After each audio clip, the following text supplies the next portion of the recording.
Go Georgia! Here's NBA Countdown. Welcome to NBA Countdown, presented by Hennessy. It's Game 2 of the Western Conference Finals here in Oklahoma City, where the Thunder rolled to start this round. Tonight, they look to strike twice before this series heads north to Minnesota. This time, officially, they have the MVP on their side as Shai Gilgeous-Alexander added some hardware to his trophy case on Wednesday. We will see him receive the Michael Jordan trophy later tonight, as if Anthony Edwards needed any more motivation coming off a disappointing Game 1. No one has more confidence than Ant to even up this series.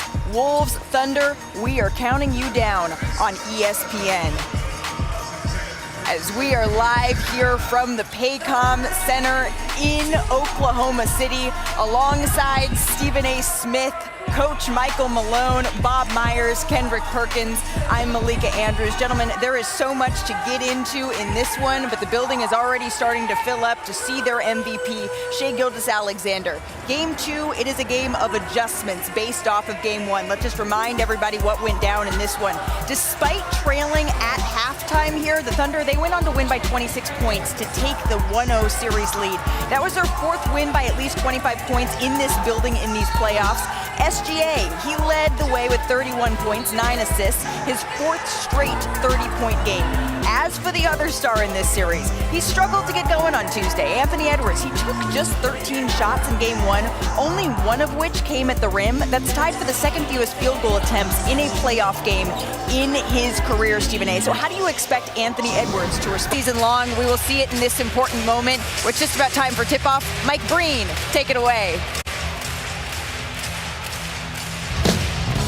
Thank you, Malika. The newly crowned NBA MVP. A superb second half in Game 1. And the Thunder pulled away in the fourth quarter. Meanwhile, for the Minnesota Timberwolves, their All-NBA guard had a quiet start to the conference finals, but he has vowed to be more aggressive tonight. As we welcome you to NBA Courtside, sponsored by Pronamel. Good evening, everyone. Welcome to Game 2 of the Western Conference Finals with Richard Jefferson and Doris Burke. Mike Breen on hand. Lisa Salters with us as well.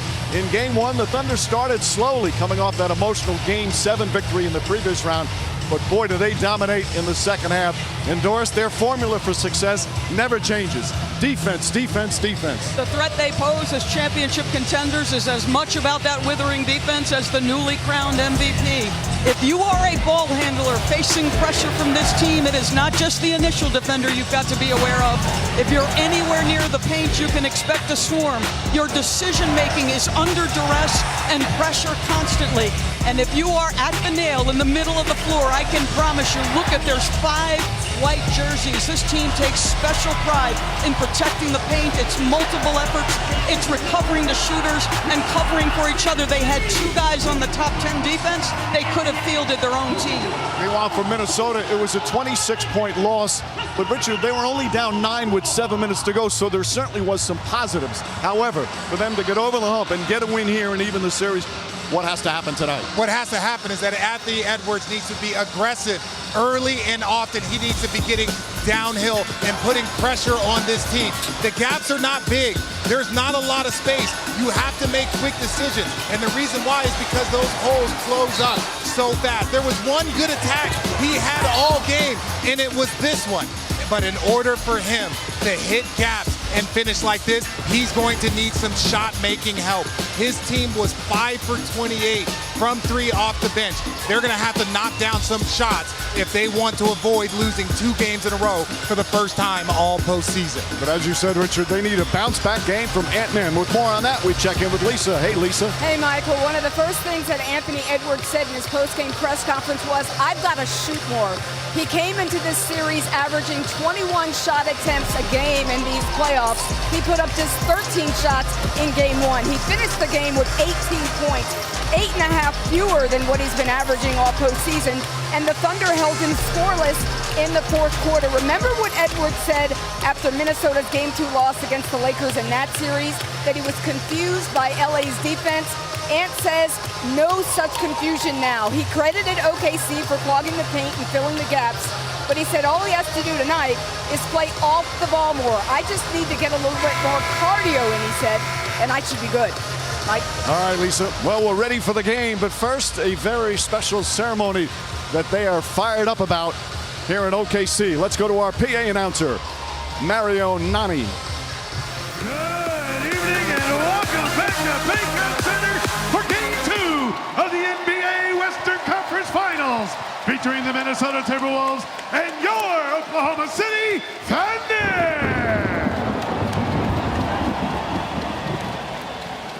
Last night, the Thunder's own Shai Gilgeous-Alexander was named the Kia NBA Most Valuable Player.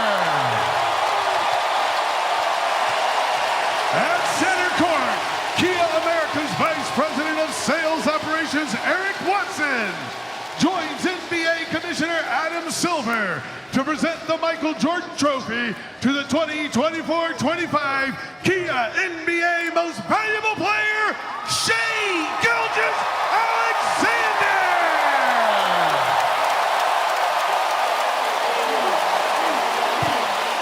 Shai, for you, it's always been team first. But you led this team to the best record in the NBA, the most wins in franchise history. Congratulations. You are the NBA Kia MVP.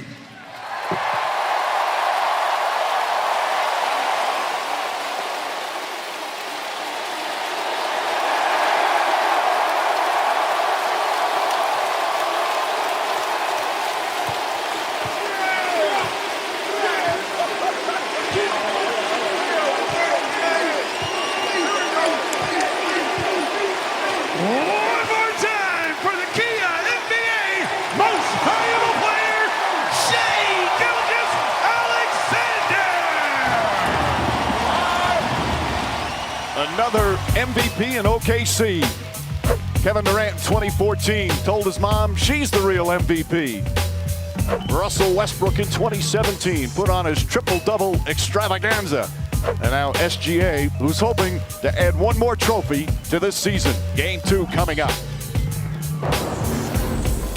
NBA Courtside on ESPN is presented by Pronamel Clinical Enamel Strength. 3 times stronger enamel with twice daily brushing.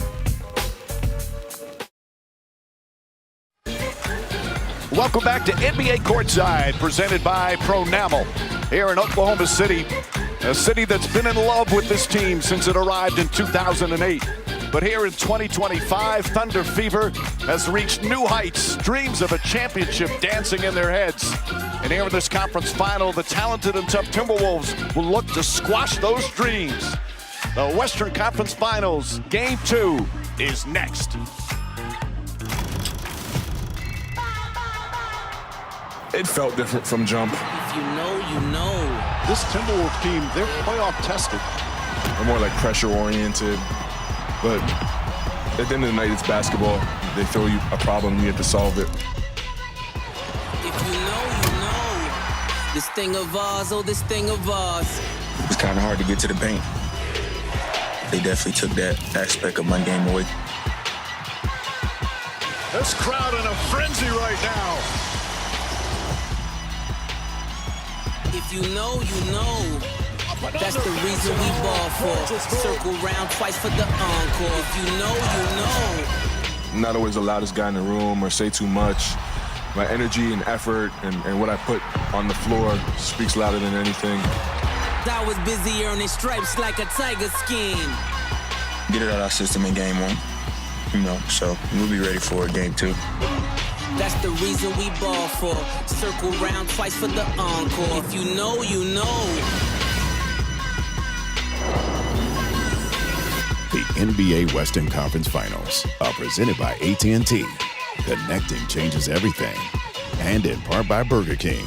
At BK, have it your way. You rule. And Google, proud sponsor of the NBA.